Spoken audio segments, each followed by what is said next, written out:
प्रिय साथियों नमस्कार। मुझे जिम्मेदारी मिली है संघ की न्यायपालिका सर्वोच्च न्यायालय पे बोलने। आप सभी के लिए कुछ विशेष बातों को लेकर मैं आया हूँ ताकि आप परीक्षाओं में हम जो यहाँ से लेक्चर दे रहे हैं सारे प्रोफेसर्स मिलकर, चाहे वो पॉलिटिकल साइंस हो या कोई भी सब्जेक्ट हो, उन बातों को बड़े ध्यान से समझिए, सीखिए और बुक से फिर उसको आप पढ़ने की कोशिश करें। हालांकि साल भर आपको पढ़ाया गया है, क्योंकि लॉकडाउन के कारण ये जिम्मेदारी बनती है कि हम आपको खाली समय में आपका सदुपयोग करवा सकें। इसलिए आइए हम सर्वोच्च न्यायालय पे कुछ फोकस डालेंगे। सर्वोच्च न्यायालय की स्थापना 28 जनवरी 1950 को की गई और बड़े ध्यान से यदि आप पढ़ें पुस्तक में तो स्पष्ट लिखा है कि 1950 में जो सर्वोच्च न्यायालय बनाया गया तो भारतीय शासन अधिनियम 1935 के तहत संघीय न्यायालय को उत्तराधिकारी रूप में से स्थापित किया गया। थोड़ा सा इतिहास में यदि जाएं तो देखेंगे आपकी 1857 की असफल स्वतंत्रता युद्ध के बाद न्याय प्रशासन प्रणाली के आधार पर अंग्रेजों ने विभिन्न न्यायालयों की सृष्टि की। तालुकों में कलेक्टरों को उन्होंने जिला दंडाधिकारी का पावर दिया और उस समय इंग्लैंड में स्थापित प्रिवी काउंसिल उस समय का सर्वोच्च न्यायालय था। मित्रों, जैसे नाम से स्पष्ट है, सर्वोच्च न्यायालय सबसे बड़ी न्यायालय जहां हम आखिरी तक अपने अपील को ले आ सकते हैं। भारत में 722 प्रदेशों के जिले और साथ ही केंद्र शासित प्रदेशों के 23 जिले मिलाकर 747 जिले भी हैं। इनमें स्थापित जिला न्यायालय, साथ ही तहसीलों में स्थापित सत्र न्यायालय जिनकी संख्या लगभग 5410 अधीनस्थ न्यायालय यहाँ पर स्थापित है। इसके अलावा ट्रिब्यूनल, न्यायाधिकरण, फास्ट ट्रैक कोर्ट्स और लोक अदालत। इतनी बड़ी संख्या के ऊपर में फिर भारत में 25 उच्च न्यायालय हैं, हाई कोर्ट्स हैं, जिसमें 25वां उच्च न्यायालय 1 जनवरी 2019 को आंध्र प्रदेश की राजधानी अमरावती में स्थापित किया गया। इन सभी न्यायालयों के बाद जब ये अपील हम करें आखिर में और हमें लगता है कि हमारे मौलिक अधिकार का कहीं पर हनन हो रहा हो, तो उसके रक्षक के लिए 1935 के भारतीय शासन अधिनियम के उत्तराधिकारी में जिस न्यायालय की स्थापना की गई 28 जनवरी 1950 को, उसे हम सर्वोच्च न्यायालय कहते हैं। मित्रों, स्वतंत्र और सभ्य राज्य की कल्पना हम तभी कर सकते हैं, ये स्वतंत्र और सभ्य राज्य की पहचान हम तभी कर सकते हैं जहां पर स्वतंत्र और निष्पक्ष न्यायपालिका होगी। कोई भी राज्य बिना विधानमंडल के रह सकता है, पर ऐसे राज्य की कल्पना भी नहीं की जा सकती जहां पर न्यायपालिका की व्यवस्था ना हो और न्यायपालिका की स्वतंत्र रूप से व्याख्या न की गई।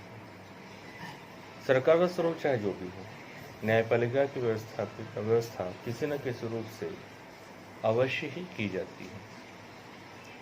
जहाँ तक संघीय शासन प्रणाली की बात, यह और अनिवार्य रूप से सामने आती है, क्योंकि शक्तियों के विभाजन में और संघ और प्रदेशों में आपस में विवाद लाजमी है और भारत के संदर्भ में तो ये और भी लाजमी है। कहा जाता है कि कोस कोस में बदले पानी और कोस कोस में बदले वाणी। छत्तीसगढ़ की बात करूँ मैं तो छत्तीसगढ़ में भी विभिन्न प्रकार की छत्तीसगढ़ी बोली भी का स्वरूप बदलता हुआ है और आपको संविधान की स्थापना पढ़ाते समय ही समझाया गया है कि भारत का संविधान विश्व का सबसे बड़ा संविधान क्यों बना, क्यों इसमें 395 अनुच्छेद शुरू में और अभी संशोधन के बाद इतने अनुच्छेद क्यों है? क्योंकि हमारे यहाँ विविधता विभिन्नता बहुत है, वेशभूषा के रूप में, खान पान के रूप में, सोच के रूप में, भाषा के रूप में, बोलियों के रूप में, धर्म के रूप में, संप्रदाय के रूप में, जात के रूप में बहुत विभिन्नता है। और विभिन्नताओं को एकजुट रखने के लिए संविधान बनाया गया, विश्व का सर्वश्रेष्ठ संविधान। ऐसा संविधान और कहीं देखने मिलेगा। और एक बहुत महत्वपूर्ण दिन है, 14 अप्रैल हमारे संविधान के निर्माता बाबा साहब भीमराव अम्बेडकर का जन्मतिथि भी है। और आज के दिन ये जिम्मेदारी जब मिली कि संविधान के छोटे से उस महत्वपूर्ण हिस्से पर मैं आपसे चर्चा करूं, जिसका नाम सर्वोच्च न्यायालय। तो जब इतना महत्वपूर्ण संविधान हमारे यहाँ बनाया गया, तब भव्य संविधान हमारे बनाया गया, तो उसकी व्याख्या करेगा कौन जब संविधान के विपरीत या उसके संविधान के अगेंस्ट हो जाएगा? तो वो है सर्वोच्च न्यायालय। मित्रों, इसीलिए सर्वोच्च न्यायालय में हम कहते हैं ना, जब भी लड़ाई झगड़ा तुझे कोर्ट में देख लूँगा। कोर्ट में देख लूँगा मतलब क्या हुआ? कोर्ट, न्यायालय हमारा निष्पक्ष है और उस कोर्ट के द्वारा हमें सही न्याय मिलेगा, ये हमारा विश्वास है। संविधान में, संविधान के प्रति हमारा विश्वास है। तो मित्रों, आइए कुछ बातों को देखें कि संविधान के तहत सर्वोच्च न्यायालय में क्या क्या बातें कही गई हैं। सर्वोच्च न्यायालय के लिए बहुत महत्वपूर्ण जो अनुच्छेद हैं, अनुच्छेद 124, जहां पर सर्वोच्च न्यायालय की स्थापना और गठन की बातें कही गई हैं। अनुच्छेद 127, सर्वोच्च न्यायालय में तदर्थ न्यायालयों की नियुक्ति के बारे में बात की गई है। अनुच्छेद 129, सर्वोच्च न्यायालय का अभिलेख न्यायालय होना बताया गया है। अनुच्छेद 143, सर्वोच्च न्यायालय से परामर्श करने की राष्ट्रपति की शक्ति के बारे में बताया गया। सर्वोच्च न्यायालय को हमारे संविधान के अंतर्गत अत्यधिक महत्वपूर्ण भूमिका प्रदान की गई है। इसका गठन संविधान के संरक्षक के रूप में किया गया। न्यायालय नागरिकों के मौलिक अधिकारों के रक्षक के रूप में किया गया है और संविधान का ये संतुलन चक्र कहलाता है। मैं फिर से रिपीट करूंगा, आप बड़ा ध्यान दीजिए। सर्वोच्च न्यायालय को हमारे संविधान में अत्यंत महत्वपूर्ण स्थान दिया गया है, पहली बात। दूसरी बात, इसका गठन संविधान के संरक्षक के रूप में किया गया है।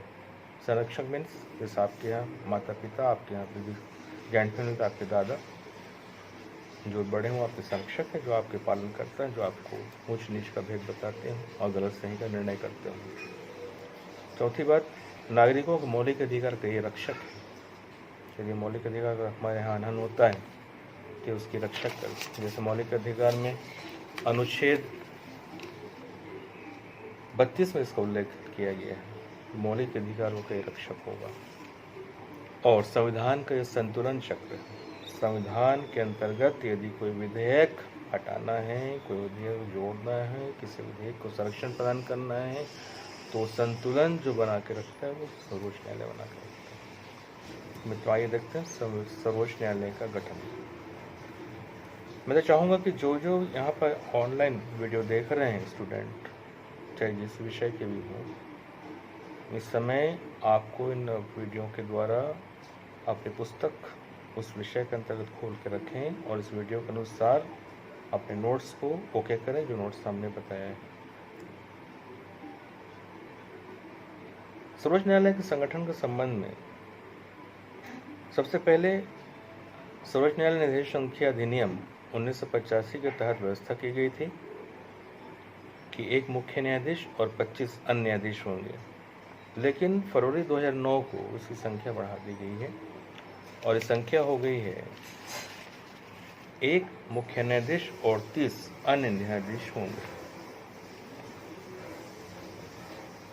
अनुच्छेद 124(1) के अनुसार सर्वोच्च न्यायालय के लिए एक मुख्य न्यायाधीश तथा 7 अन्य न्यायाधीश निश्चित किए गए थे, किंतु इस अनुच्छेद में संसद की संविधानों की संख्या बढ़ाने की शक्ति प्रदान की गई अनुच्छेद 124(1) के अनुसार।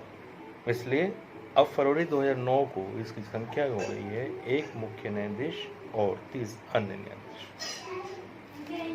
लेक्चर का अगला भाग मैं दूसरे वीडियो पे आपके सामने आऊँगा। धन्यवाद।